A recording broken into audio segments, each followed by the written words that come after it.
बुलबुल पांडे की। वो सरकारी विभाग में टेंडर पास करने वाले डिपार्टमेंट में काम करते थे। ऊपरी कमाई तो वहाँ इतनी थी कि एक साल में आदमी लाखों रुपए का बैंक बैलेंस बना ले। लेकिन हमारे पांडे जी तो ठहरे सीधे साधे भोले भाले। कोई उन्हें घूस देने की पेशकश करता तो वो समझ ही नहीं पाते। एक बार की बात है, एक ठेकेदार टेंडर पास करने के बदले में एक मिठाई के डब्बे में उन्हें नोटों की गड्डियां देकर वापस जाने लगा। पांडे जी ने जब डिब्बा खोला तो उसमें नोट ही नोट थे। अरे ठेकेदार साहब, अरे आपका ये डिब्बा छूट गया है। अरे देखिए तो इसमें नोट ही नोट भरे हुए हैं। अरे ऐसी लापरवाही मत कीजिए, पैसे बहुत मेहनत से कमाए जाते हैं भाई साहब, इस तरह कोई इन्हें छोड़कर जाता है क्या? पांडे जी की बात सुनकर सारा ऑफिस उन्हें मुस्कुराकर देखने लगा। ठेकेदार भी छिप गया। अब वो कैसे कहता कि ये तो टेंडर पास करने के लिए घूस के पैसे हैं। वैसे वो ये कह भी देता तो हमारे पांडे जी उन पैसों को हाथ तक नहीं लगाते, क्योंकि उन्हें लगता था कि ईमानदारी से बढ़कर कोई पूंजी नहीं होती। बहरहाल लगभग 40 साल के हो चुके हमारे पांडे जी इन दिनों बहुत परेशान से हैं। असल में उनकी शादी तय हो गई है। उनकी पत्नी ऐश्वर्या इतनी सुंदर है कि हमारे पांडे जी को तो एक सप्ताह विश्वास ही नहीं हुआ कि इतनी सुंदर लड़की उनकी पत्नी बनने वाली है। पांडे जी ऐश्वर्या की तस्वीर देख रहे हैं। हम दोनों का कोई मेल ही नहीं है। ये इतनी लंबी और मैं ठिगना सा, ये दूध सी गोरी और मैं च्यवनप्राश सा। शादी के पहले मुझे कुछ ना कुछ करना पड़ेगा ताकि लोग मेरा मजाक न उड़ाएं। फिर तो पांडे जी ने हर दिन पार्क जाकर लंबा होने की कोशिश शुरू कर दी। कभी पार्क में लगे इस पोल से बंदरों की तरह लटकते तो कभी उस पोल से। हर दिन घर आकर अपनी लंबाई नापते भी, लेकिन कोई फर्क उन्हें नहीं पड़ा। फिर एक दिन टीवी पर विज्ञापन देखकर लंबा होने की दवाई भी मंगाई, लेकिन लंबाई जस की तस रही। इस बीच शादी का दिन आ गया। पांडे जी की ऐश्वर्या से शादी हो गई, सुहाग रात के दिन। आप बहुत ही खूबसूरत हैं, आपके आगे मैं कुछ भी नहीं, लेकिन मैं ऐसे करता हूँ कि मैं प्यार आपसे कहीं ज्यादा करूँगा। एक लड़की को और क्या चाहिए पांडे जी। ऐश्वर्या पांडे जी को बहुत प्यार करती थी, लेकिन पांडे जी हमेशा खुद को कम समझते और उन्हें लगता कि ऐश्वर्या उन्हें उतना प्यार नहीं करती। इधर पांडे जी के मोहल्ले के लड़के पांडे जी के ऑफिस जाने के बाद उनकी बीवी को ताड़ते।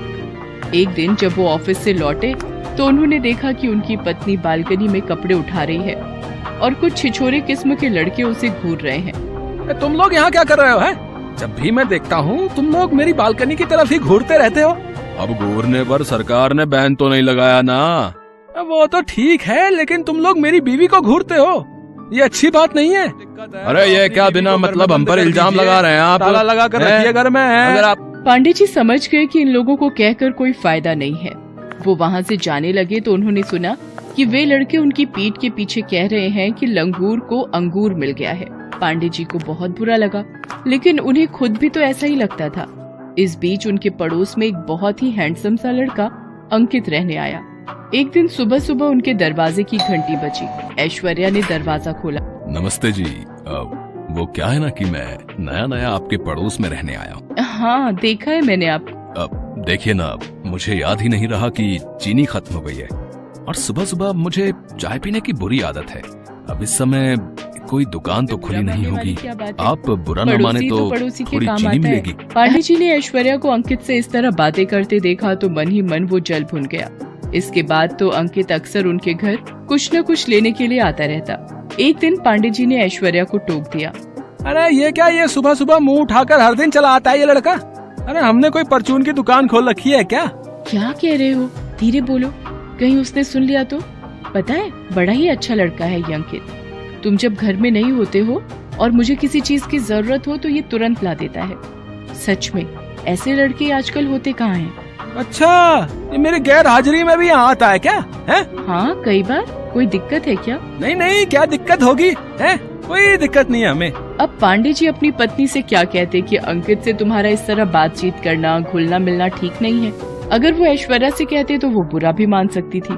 उन्होंने कुछ नहीं कहा, लेकिन उस दिन के बाद उनके अंदर अंकित की तरह गोरा और स्मार्ट दिखने की तलब जग गई। वे 9,000 रुपए का गोरा होने का प्रोडक्ट घर ले आए। अरे ये इतना सारा क्या ले आए, कहीं सेल में मिल गया क्या? अरे नहीं नहीं, कोई सेल में नहीं मिला है। ऐश्वर्या ने पैकेट खोलकर देखा तो उसमें गोरा करने वाली कई क्रीम और पता नहीं क्या क्या उसमें मिले। अरे इतनी सारी क्रीम क्यों ले आए? आपको पता है मैं ये सब नहीं लगाती। ये सब तुम्हारे लिए नहीं है, ये मेरे लिए है। हाँ।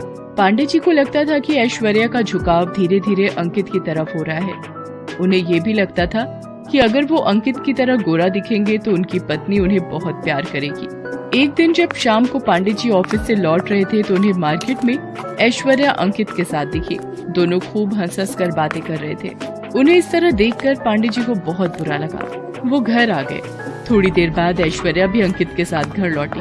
अरे आप कब आए? पता है ये अंकित ना बहुत ही मजाकिया है, पूरे रास्ते मुझे हंसाता हुआ लाया है। तुम अंकित के साथ कहीं गई थी क्या? अरे नहीं नहीं, मैं तो मार्केट गई थी, मुझे कुछ जरूरी चीज लेनी थी। अंकित मुझे रास्ते में ही मिल गया। भाभी जी अब मैं चलता हूँ। अरे नहीं नहीं, चाय तो पी लो।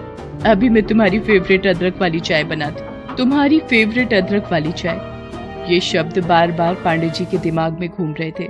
उन्हें अब तक तो शक था, लेकिन अब पूरा यकीन हो गया था कि ऐश्वर्या और अंकित का कुछ चल रहा है। वो ये भी सोच रहे थे कि 2 दिन बाद उनका बर्थडे है। ये बात उनकी पत्नी भूल गई है, लेकिन अंकित का फेवरेट उसे याद है। पांडे जी ऐश्वर्या को बहुत प्यार करते थे, लेकिन उन्हें लगता था कि वो अंकित को प्यार करती है। तब उन्होंने एक बहुत बड़ा निर्णय ले लिया। उनको तो हमेशा से लगता ही था कि वो ऐश्वर्या के लिए फिट नहीं है, इसलिए उन्होंने ऐश्वर्या और अंकित की जिंदगी से दूर जाने का फैसला किया। उन्होंने उस घर को छोड़ दिया और निकल गए। चिंता, परेशानी, टेंशन में भरे हमारे पांडे जी सड़क पर चले जा रहे थे। तभी उन्हें कुछ लोगों का शोर सुनाई। अरे भागो भागो, अरे भागो, अरे एक सांड पागल हो गया है, वो लोगों को घायल करता हुआ इधर ही आ रहा है। अरे भाई साहब भागो। पांडे जी ने देखा कि सचमुच एक सांड उनकी ओर ही भागा रहा था। वो जब तक कहीं भागते उस सांड ने उन्हें बुरी तरह घायल कर दिया। वे बेहोश हो गए। वो तो लोगों ने उस सांड को भगाया, नहीं तो पांडे जी का बचना मुश्किल था।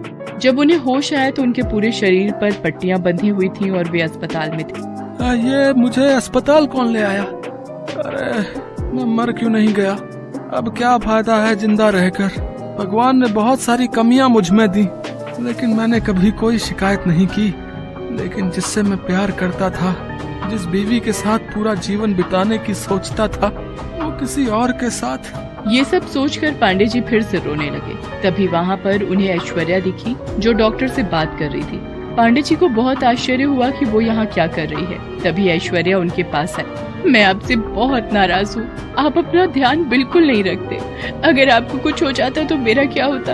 आपको पता नहीं मैं आपको कितना प्यार करती हूँ। ये कहकर ऐश्वर्या पांडे जी के गले लगकर रोने लगी। तभी वहाँ पर डॉक्टर साहब भी आ गए। आप घायल हो गए थे तो ये अकेली ही आपको यहाँ लेकर आई। आपको ब्लड चढ़ाने की जरूरत थी, आपकी पत्नी ने ही ब्लड दिया। जब तक आपकी हालत नहीं सुधरी, ये बेचारी आपकी बगल में ही बैठी रही। पांडे जी ऐश्वर्या के बारे में क्या क्या सोच रहे थे और वो क्या निकली, ये सब सोचकर पांडे जी की आंखें भर आईं। बातों बातों में उन्हें पता लगा कि ऐश्वर्या पांडे जी को उनके आने वाले बर्थडे पर उनकी पसंद का शर्ट सरप्राइज में देना चाहती थी, और वो उस दिन उसी रास्ते से गुजर रही थी जहाँ सांड ने पांडे जी को घायल किया था, और अंकित को तो वो भाई की तरह मानती थी। पांडे जी अपनी नादानी पर मंद मंद मुस्कुरा रहे थे। आज उनकी सारी शिकायत दूर हो गई थी।